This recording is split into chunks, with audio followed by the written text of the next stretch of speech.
Dear students, Assalamu alaikum. Very good morning to all. This is Asif Nazvi for you. Thank you very much for joining our online class. You seems to be all are fine. Previous ক্লাসে অর্থাৎ আমি বেশ কয়েকটি তোমাদের class নিয়েছিলাম, যে আইটেমগুলো সেটা ছিল অথবা ফিল ইন দ্য গ্যাপসের উপর নিয়েছিলাম, গ্রামাটিক্যাল কিছু আইটেমের উপর নিয়েছিলাম, বা ফার্স্ট পেপারের টপিকের উপর নিয়েছিলাম। আজকে আমি যে বিষয়টি নিয়ে আলোচনা করব এটি খুবই একটা ইজি, তোমাদের কাছে ইজি, কিন্তু দেখা গেল যে পরীক্ষায় তোমরা যখন এটা আনসার করো সেক্ষেত্রে কিছু তোমরা ভুল করে থাকো আর কি। এই ভুলগুলো আসলে আনকনসিয়াসলি হয়ে থাকে বা কিছু জিনিস ক্লিয়ার না হওয়ার কারণে ভুলটা হয়ে থাকে। কারণ বোর্ডে দেখতে পাচ্ছ আজকে আমরা হেডলাইন যেটা করেছি পাংচুয়েশনের উপর, পাংচুয়েশন অ্যান্ড ক্যাপিটালাইজেশন। তো এই ব্যাপারটা আমরা অন্য গ্রামাটিক্যাল আইটেমগুলো যেভাবে গুরুত্ব সহকারে প্র্যাকটিস করি বা শিখি, এটাকে আমরা সেভাবে নেই না, কারণ মনে করি এটা আমরা খুব ভালোভাবে পারি বা ভালোভাবে এটা আমাদের আয়ত্তে রয়েছে। আসলে ব্যাপারটা একদমই যে ভুল তা নয়, কারণ এই ব্যাপারটি আয়ত্তে আনতে গেলে যেটা সবচেয়ে বেশি দরকার, বেশি ইংলিশে রিডিং প্লাস রাইটিং ক্ষেত্রে অটোমেটিক এই ব্যাপারটি আমাদের মনের মধ্যে গেঁথে যায়। সেক্ষেত্রে আমরা এক্সট্রাভাবে আর এটা নিয়ে কখনো কালচার বা প্র্যাকটিসটা করতে চাই না। এবং আমাদের গ্রামাটিক্যাল যে 5টি আইটেম রয়েছে তার মধ্যে শেষের আইটেমটা সাধারণত পাংচুয়েশন অ্যান্ড ক্যাপিটালাইজেশন থেকে থাকে। তো সেক্ষেত্রে এটা আমরা জাস্ট নর্মালি কোথায় ফুল স্টপ, কোথায় কমা, কোথায় নোট অফ ইন্টারোগেশন আমরা ইজিলি বসাতে পারি। কিন্তু মাঝে মাঝে কিছু ন্যারেটিভ যে স্টাইলে যে কিছু প্যাসেজ দেওয়া থাকে সেক্ষেত্রে কিন্তু আমরা ভুল করে থাকি, তখন গেস করে বসিয়ে দেই পরীক্ষার হলে, কিন্তু সেটা ভুল হওয়ার সম্ভাবনা অনেকটাই বেশি থাকে। এই ভুলগুলো যেন না হয় সেক্ষেত্রে আমি মোটামুটি জিনিসগুলো আজকে আলোচনা করার চেষ্টা করব, এবং তোমরা খুব ভালো করে লক্ষ্য করবে যে আমি যে কথাগুলো বলছি সেই কথাগুলো একটু মনের মধ্যে রাখবে, যেন পরীক্ষা হলে সেই কথাগুলোর উপর বেস করে তুমি আনসারগুলো করতে পারো। সো আমরা যদিও পাংচুয়েশন মার্কস বেশ কিছু রয়েছে, near about 10 and 12 punctuation marks in English language, but we don't use all the punctuation in our answering question. Clear? আসলে আমরা সবগুলো ব্যবহার করি না, কারণ আমরা ফ্রিকোয়েন্টলি বেশ কয়েকটি পাংচুয়েশন ব্যবহার করি। সেটা হচ্ছে say for example full stop, comma, inverted comma, note of interrogation, note of exclamation, then just quotation mark. এই যে কয়েকটি ব্যবহারটা যদি আমরা সঠিকভাবে জানতে পারি এবং ব্যবহার করতে পারি, মোটামুটি এই অংশে আমরা ফুল নাম্বার ক্যারি করতে পারবো। তাহলে চলো আমরা ক্লাসটি স্টার্ট করি। সো ফার্স্ট অফ অল আমরা কয়েকটি, যদিও সবগুলোর ব্যবহার শিখবো না, কিন্তু অবশ্যই আমরা পাংচুয়েশন মার্কগুলোর সাথে সুপরিচিত হওয়া খুবই দরকার, কারণ অন্তত চেনা দরকার। কারণ যদিও আমাদের কোশ্চেন প্যাটার্নে সবগুলো পাংচুয়েশন চলে আসে না, কিন্তু যখন আমরা রিডিং করি অর্থাৎ বিভিন্ন স্টোরি পড়ি বা বিভিন্ন ন্যারেটিভ যে জিনিসগুলো পড়ি, সেক্ষেত্রে কিন্তু পাংচুয়েশন মার্কগুলো চলে আসে। সেটা অন্তত বোঝার জন্য বা ওই পাংচুয়েশন মার্কটি এক্স্যাক্টলি কী নামে পরিচিত সেটা কিন্তু আমাদের বুঝতে হবে, এবং ওই পাংচুয়েশন মার্কগুলো কী ইন্ডিকেট করে সেটাও কিন্তু আমাদের জানা দরকার। সো আমরা পাংচুয়েশন মার্কগুলো চিনে নিই। সো ফার্স্ট অফ অল আমরা যদি আলোচনা করি what is punctuation, the punctuation is the art or act of dividing a sentence by point and marks. I repeat it, punctuation marks or punctuation is the art or act of dividing a sentence depending on marks. Punctuation, that some marks are depending of some points or signs. Okay, অর্থাৎ এই sign বা point বা মার্কের উপর ভিত্তি করে আমরা সাধারণত কী করি, একটা সেন্টেন্সকে বিভিন্ন অংশে ডিভাইডেড করি। এবং এটার প্রয়োজনীয়তা কী, অর্থাৎ একটা সেন্টেন্সকে রিদমিক করার জন্য, তার শ্রুতিমধুরতা বাড়ানোর জন্য এটা কিন্তু খুবই ইম্পর্টেন্ট। সো আমরা ছোটোবেলায় এইভাবে পড়ে এসেছি, যদি কোনো সেন্টেন্সের মধ্যে ফুল স্টপ না থাকতো, কমা না থাকতো, তাহলে আমরা কোথায় পজ দিব, কোথায় থামবো, বা কোথায় পড়ে যাব, বা কোথায় একটু স্টপ হতে হবে, এই জিনিসগুলো যদি মেনটেন না করা হয় তাহলে সেই ব্যাপারটি শুনতে অনেক ভালো লাগে না। সে ফর এক্সাম্পল তোমরা যখন কোনো গল্প শোনো, অনেকের গল্প কিন্তু আমরা শোনার সময় একদম হাঁ করে শুনি যে এত সুন্দর সে গল্প বলতে পারে, অর্থাৎ তার এক্সপ্রেশন কোয়ালিটি অনেক হাই থাকে। আবার কারো দেখো গল্প শোনার সময় তুমি ঘুমিয়ে যাচ্ছ, একদমই ভালো লাগছে না, কেমন বোরিং লাগছে। আসলে এই জিনিসটাকে ইন্টারেস্টিং করার ক্ষেত্রে, অর্থাৎ কোনো সেন্টেন্স বা কোনো কথা বলাকে আমাদের ন্যারেটিভ স্টাইলকে একটু ইন্টারেস্টিং করার জন্য কিন্তু পাংচুয়েশন মার্ক খুবই ইম্পর্টেন্ট। সো এটা শুধু আমরা যে পরীক্ষায় আনসার করার জন্য জানবো তা কিন্তু না, পাশাপাশি আমাদের যে কাজটি করতে হবে, অর্থাৎ এটা যদি আমরা আমাদের ডেলিভারিং স্পিচ অর্থাৎ সেই ক্ষেত্রে যদি সুন্দরভাবে ব্যবহার করতে পারি, এবং পাংচুয়েশন মার্কগুলোর যে কন্ডিশনগুলো সেটা যদি আমরা মেনটেন করতে পারি, তাহলে কিন্তু অনেক সুন্দর আমাদের কথা বলার স্টাইলটাও চেঞ্জ হয়ে যাবে। এবং তুমি ভালো করে জানো যে একটা মানুষের স্মার্টনেস শুধু কিন্তু ড্রেস কোডের মধ্যেই নির্ভর করে না, শুধু তার জাস্ট বাহ্যিক অ্যাপিয়ারেন্স অর্থাৎ তোমার যে আউটের যে অ্যাপিয়ারেন্স এটার উপরে যে শুধু নির্ভর করে তা কিন্তু না, পাশাপাশি তোমার কথা বলার ধরন, তোমার স্মার্টনেস কিন্তু অনেকটাই নির্ভর করে তোমার এক্সপ্রেস কোয়ালিটি, অর্থাৎ তুমি কীভাবে নিজেকে এক্সপ্রেস করছো, তোমার কথা বলার ধরনটা, কথা বলার মাধ্যমে তুমি কীভাবে মানুষকে ইমপ্রেস করছো। সো সেটার ক্ষেত্রেও কিন্তু আমরা এটা ব্যবহার করতে পারি। তাহলে চলো আমরা ক্লাসটি স্টার্ট করি। সো আমরা কয়েকটি যদি পাংচুয়েশন পয়েন্ট একটু রিমার্ক করি যে কটা আমরা ফ্রিকোয়েন্টলি ব্যবহার করি। First of all full stop, okay, যেটাকে আমরা বলতে পারি পিরিয়ড। কেন এটাকে পিরিয়ড বলি? কারণ এখানে আমাদের থেমে যেতে হয়, ওকে। তার সাইনটা কী ধরনের? আমরা ফুল স্টপ সাধারণত এরকম একটা সাইন ব্যবহার করি। Then we can say that question mark, question mark, okay. Then exclamation mark, বা we can say that note of exclamation.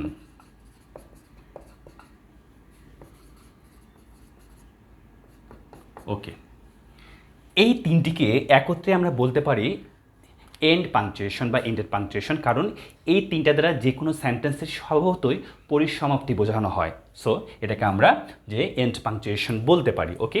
Then comma,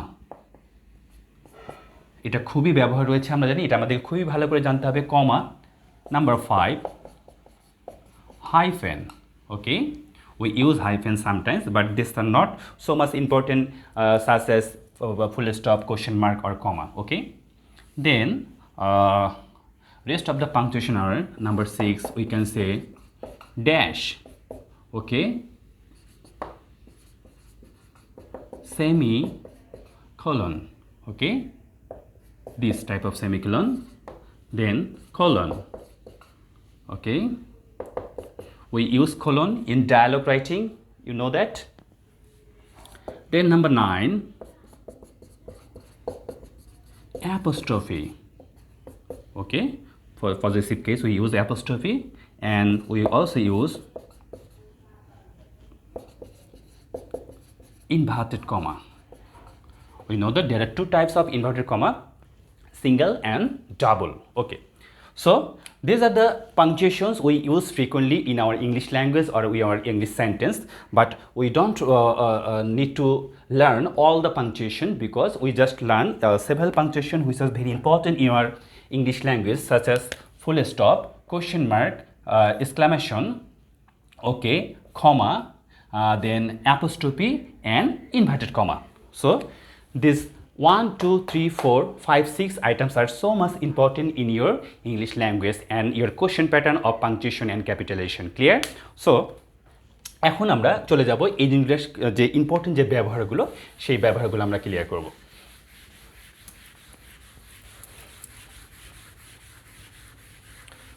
first of all we just learn about full stop.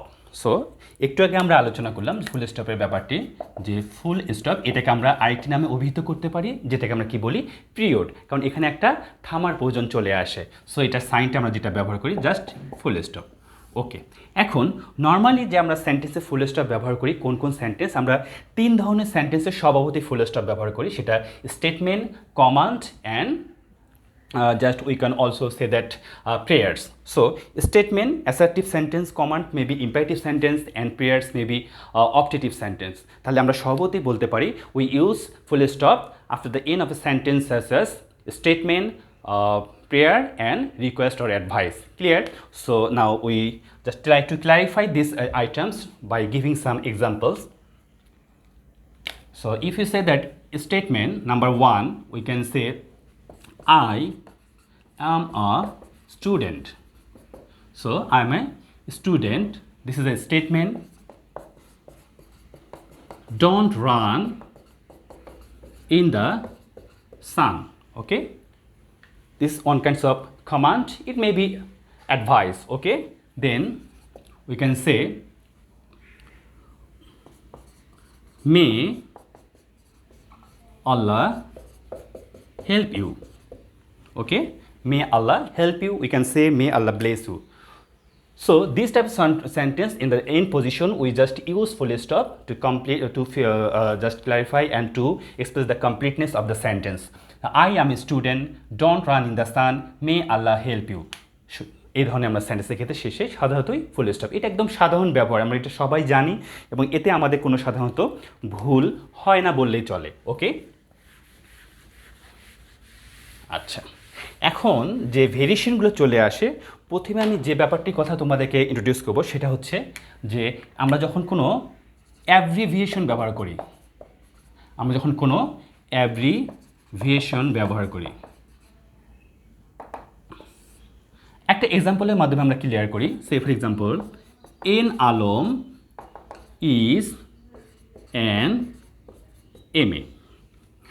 So আমাদের অনেকের নামের শুরুতে কিছু title থাকে, S M Mahmudul Hasan, S N Ashiq. এক্ষেত্রে সাধারণত আমরা সেক্ষেত্রে কোনো কমা না, আমরা কী ব্যবহার করতে পারি, এখানে একটা কী ব্যবহার করব, ফুল স্টপ। তার মানে কি, এন আলম ইজ অ্যান, এবং এই ধরনের যে টাইটেলগুলো থাকে, যে ডিগ্রিগুলো থাকে, সেখানে তো আমরা ক্যাপিটাল লেটার এবং অ্যাট দ্য সেম টাইম আমরা অবশ্যই এখানে এই ফুল স্টপগুলো ব্যবহার করি। So M A, B A, ওকে, এই ক্ষেত্রে আমরা সাধারণত এই ফুল স্টপগুলো ব্যবহার করে থাকি। ওকে, সো এই অ্যাব্রিভিয়েশনের ক্ষেত্রে কিন্তু মনে রাখতে হবে অবশ্যই আমরা এই ফুল স্টপগুলো এক্স্যাক্টলি ব্যবহার করব। যদিও মডার্ন ইংলিশে অনেক ক্ষেত্রেই দেখা গেল এই ধরনের ফুল স্টপগুলো এখন এক্সিট করা হয় বা ইউজ করা হয় না, তবে স্বভাবতই আমরা চেষ্টা করব যখন আমরা এই পাংচুয়েশন কোশ্চেনের আনসারগুলো করব সেক্ষেত্রে এটা মেনটেন করা, যেহেতু রুলস অ্যান্ড রেগুলেশনের মধ্যে চলে আসে, তা আমরা এটা অ্যাভয়েড না করে এই রুল অনুযায়ী আমরা করার চেষ্টা করব। ওকে, এখন কিছু কিছু ব্যাপার এখানে একটু এক্সেপশনাল চলে আসে, অর্থাৎ আমরা দেখব যদি কোনো ইনিশিয়াল লেটার দিয়ে কোনো অ্যাব্রিভিয়েশন কমপ্লিট করা হয়, say for example UN, which is elaborately known as united nation. Okay, elaborately known as united nation. So united নেশনকে যখন আমরা ইউএন লিখব সেই ক্ষেত্রে আমাদের আর সাধারণত এখানে কমা দেওয়ার দরকার নেই, বা USA, okay, NATO, north Atlantic treaty organization, okay, we can say that BBC, British broadcasting corporation. So here এই ক্ষেত্রে সাধারণত এই যে ইনিশিয়াল লেটার বলতে আমি কোনটাকে বোঝাচ্ছি তোমরা লক্ষ্য করো, এখানে যে ইউনাইটেডের ইউ, ন্যাশনের এন, এগুলোকে আমরা ইনিশিয়াল লেটার, অর্থাৎ এই ক্ষেত্রে যদি ইনিশিয়াল লেটার নিয়ে জাস্ট এরকম কোনো আমরা অ্যাব্রিভিয়েশন গঠন করি সেক্ষেত্রে আমরা ফুল স্টপ ইউজ করব না। ক্লিয়ার? ওকে, এটা সাধারণত ক্লিয়ার। তবে অ্যাকর্ডিং টু অক্সফোর্ড বলা হচ্ছে যে অনেক ক্ষেত্রেই এখনও যেমন ইউএসএ এভাবেও লেখা হয় অথবা ইউএসএ এভাবেও এর নিদর্শন পাওয়া যায়। তবে সভাপতি আমরা যেটা ব্যবহার করা হয় ইউএসএ, ইউকে, ইউএন, ন্যাটো, আমরা এই পদ্ধতিতেই ফলো করব। Clear? So much important for you, এটা খুবই তোমার জন্য গুরুত্বপূর্ণ এই ব্যাপারটি। আচ্ছা, আবার যদি কোনো ওয়ার্ডের first letter and last letter নিয়ে যদি কোনো অ্যাব্রিভিয়েশন গঠন করা হয়, সে ফর এক্সাম্পল, ভালো করে লক্ষ্য করো, doctor, so we can say DNR, we don't need to use here full stop. Okay, doctor Yunus, so এখানে আমাদের আর দরকার নেই। সেরকম আমরা বলতে পারি mister, so MNR, mister, we don't need to use here full stop. Clear? Okay, সেরকম কোনো ওয়ার্ডের যদি ফার্স্ট লেটার এবং লাস্ট লেটার মিলে যদি কোনো আমরা এরকম অ্যাব্রিভিয়েশন গঠন করি সেক্ষেত্রে আমরা ফুল স্টপ স্বভাবতই ইউজ করব না। কিন্তু ব্যাপারটা যদি এরকম হয় ফার্স্ট লেটার লাস্ট লেটার না নিয়ে, সে ফর এক্সাম্পল আমরা লিখলাম দিস, কারণ এটা ওয়েডনেসডে। সো ওয়েডনেসডের ক্ষেত্রে দেখো আমরা জাস্ট প্রথম তিনটা লেটার নিয়ে একটা শর্টকাট ফর্ম, সেক্ষেত্রে কিন্তু আমরা অবশ্যই আবার কী ইউজ করবো, ফুল স্টপ ইউজ করব। তাহলে মোটামুটি আমরা বেশ কয়েকটি ভেরিয়েশন শিখলাম ফুল স্টপের ক্ষেত্রে। অর্থাৎ আমি প্রথম যে রুলের অবতারণা করলাম সেটা কিন্তু আমার সবার জানার ছিল, কিন্তু এই ক্ষেত্রে কিছু ক্ষেত্রে আমরা মাঝে মাঝে একটু কনফিউজড হয়ে যাই। এই কনফিউজ না হওয়ার ক্ষেত্রে আমি জিনিসটা ক্লিয়ার করে দিলাম কখন আমরা ফুল স্টপ ইউজ করব, কখন করব না। ওকে, খুব ভালো করে এটা আয়ত্ত রাখবে, তাহলে এখান থেকে তোমাদের ভুল হওয়ার সম্ভাবনা অনেকটাই কমে যাবে। ওকে,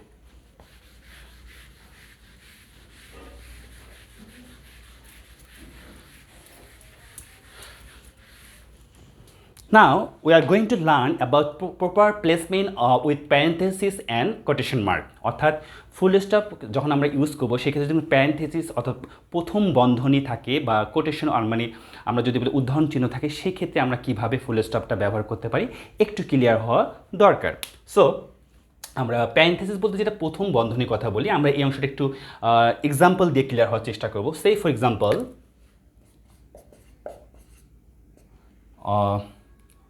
hotel rooms are likely to be insured. Okay, hotel rooms are likely to be insured. আমরা এখানে সেন্টেন্সটা শেষ করে দিতে পারি, কিন্তু যদি আমরা এরকম লিখি ইন পিক ট্রাভেল পিরিয়ড, ওকে, তাহলে লক্ষ্য করি ইন পিক ট্রাভেল পিরিয়ড, এটা আমরা একটা ব্র্যাকেটের মধ্যে রাখলাম, অর্থাৎ প্যারেনথেসিসের মধ্যে রাখলাম, এবং সেক্ষেত্রে in peak travel period is not a full sentence. This is the part of a sentence but or a phrase. So that's why এটাকে আমরা বলতে পারি না একটা পূর্ণাঙ্গ একটা সেন্টেন্স যদি বাক্যের একটা অংশ হয়। সেক্ষেত্রে মূল যে সেন্টেন্সটা রয়েছে লক্ষ্য করো, hotel rooms are likely to be insured, so we use the full stop and the last part of the sentence, so here we use full stop, not the here, okay, and we don't use full stop in the part of the sentence in peak travel period, অর্থাৎ এখানে আমাদের কোনো full stop use করার প্রয়োজন নেই, কারণ এটি একটা পূর্ণাঙ্গ সেন্টেন্স নয়। তাহলে আমাদের মেইন যে সেন্টেন্সের ফুল স্টপটা আমাদের কোথায় বসছে, শেষে বসছে, এটা একটু ভালো করে লক্ষ্য রাখতে হবে। অর্থাৎ প্যারেনথেসিসের মধ্যে যদি কোনো সেন্টেন্সের পার্ট থাকে, পরিপূর্ণ সেন্টেন্স না থাকে, সেক্ষেত্রে আমরা ওই অংশের শেষে কোনো ফুল স্টপ দেবো না, আমরা মূল সেন্টেন্সের শেষেই ফুল স্টপটি ইউজ করব। ওকে, এখন যদি একটা এই প্যারেনথেসিসের মধ্যেই যদি একটা পূর্ণাঙ্গ সেন্টেন্স থাকে, অর্থাৎ বন্ধনীর মধ্যেই যদি একটা পূর্ণাঙ্গ সেন্টেন্স পেয়ে যাই, সেক্ষেত্রে আমরা কি ব্যবহার করতে পারি, যেমন আমরা তারপরে লিখতে পারি their house was the largest one on the block, অর্থাৎ এই ব্লকের মধ্যে তাদের বাড়িটাই লার্জেস্ট, এটা আমরা একটা কথা বলতে পারি, ফুল স্টপ। ওকে, আরও কিছু যদি ইনফরমেশন আমি অ্যাড করতে চাই, যেটা খুবই প্রয়োজনীয় না কিন্তু লেখা যেতে পারে, যেটা আমরা প্যারেনথেসিসের মধ্যে দেখব। ওকে, it was happened to be the ugliest.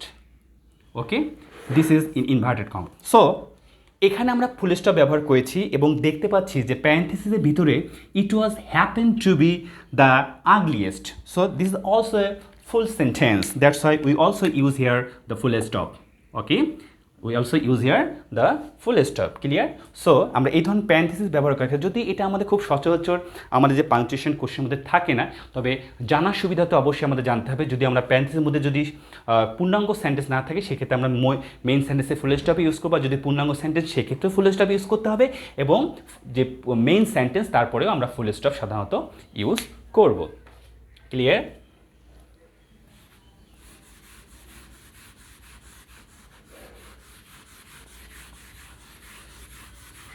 আচ্ছা, এবার আরেকটি কথা বাকি ছিল, যে আমরা বলছিলাম প্যারেনথেসিস অ্যান্ড কোটেশন, অর্থাৎ কোটেশনের ক্ষেত্রে আমরা ফুল স্টপটা কীভাবে ব্যবহার করব। কোটেশনের ক্ষেত্রে যে জিনিসটা আমাদের লক্ষ্য রাখতে হবে, আমরা একটা সেন্টেন্স দিয়ে ক্লিয়ার করি। দেখো, হি আস্কড, ওকে, আমরা সহজেই জেনে এসেছি এটা যে আস্কডের পরে এখানে একটা কমা ইউজ করতে হয়। সো এখানে আমরা যদি লিখি why is it so cold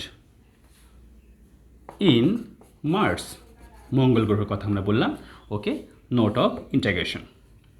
so এখানে আমরা ইনভার্ট কমা ক্লোজ করলাম, ঠিক আছে।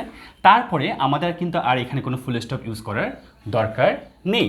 ওকে, যে he asked why is it so cold in Mars, অর্থাৎ একটা জিনিস মনে রাখবো যে ইনভার্টেড কমা যখন আমরা ইউজ করব, comma, full stop, note of exclamation, note of question mark, সবসময় আমরা ভিতরে বসবো আর কি। এখানে প্রশ্ন, এখানে যদি এটা অ্যাসার্টিভ সেন্টেন্স হতো আমরা এখানে ভিতরে ইউজ করতাম, কিন্তু বাইরে আর আমাদের কিন্তু ইউজ করার দরকার নেই। ক্লিয়ার? তাহলে এই ক্ষেত্রেও আমরা সাধারণত কোটেশনের ক্ষেত্রে আমরা ফুল স্টপের ব্যাপারটা নিয়ে আসতে পারি, সেটা ডিপেন্ড করবে সেন্টেন্সের প্যাটার্নের উপর। ওকে, আচ্ছা, মোটামুটি এন্ড পাংচুয়েশনের মধ্যে যেটা বেশি ইম্পর্টেন্ট আমরা ফুল স্টপ কমপ্লিট করে ফেললাম। আরও যে দুটি রয়েছে সেটা হচ্ছে note of exclamation and note of interrogation. So এই দুটির ব্যবহার আমাদের কাছে একদম ফুললি ক্লিয়ার। আমরা যখন কোশ্চেন করা হয় সেক্ষেত্রে আমরা নোট অফ ইন্টারোগেশন ব্যবহার করি, এবং সাধারণত আবেগ, বিস্ময়, ভয় এগুলো প্রকাশ করতে আমরা নোট অফ এক্সক্লেমেশন ব্যবহার করি। কিন্তু নোট অফ ইন্টারোগেশনের ক্ষেত্রে একটু ভেরিয়েশন রয়েছে, অর্থাৎ সেখানে কখনো ডিরেক্টলি কোশ্চেন করা হয়, কখনো ইনডাইরেক্টলি কোশ্চেন করা হয়। সেক্ষেত্রে একটু মনে রাখতে হবে, ডিরেক্ট কোশ্চেনের ক্ষেত্রে আমরা স্বভাবতই সেন্টেন্সের শেষে we use note of interrogation, but in indirect question pattern we don't use note of interrogation, then we use full stop at the end of the sentence. Clear? So আমরা দুটো এক্সাম্পলের মাধ্যমে যদি এটা ক্লিয়ার করতে চাই যে নোট অফ ইন্টারোগেশন, অর্থাৎ আমরা সংক্ষেপে যদি এটাকে উল্লেখ করি, এই চিহ্ন ক্ষেত্রে আমরা কি আসলে আমরা জিনিসটা ফলো করি দেখো। তা এই ক্ষেত্রে ব্যাপারটা হচ্ছে আমরা বললাম দুটা, একটা হলো ডিরেক্ট কোশ্চেন, আরেকটাকে কী বলা হচ্ছে সাধারণত ইনডাইরেক্ট কোশ্চেন। তা ডিরেক্ট কোশ্চেনের ব্যাপারটা হলো এরকম হতে পারে, I ask you a question, we can say that,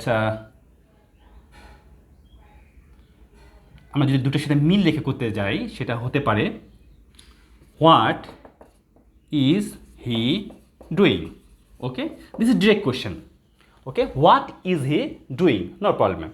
Then indirect question is like that, I wonder. Okay, I wonder what he is doing. So এখানে লক্ষ্য করে দেখো, এখানে ডিরেক্ট কোশ্চেন, এখানে কিন্তু আমি কোশ্চেনটাকে I wonder what is he is doing.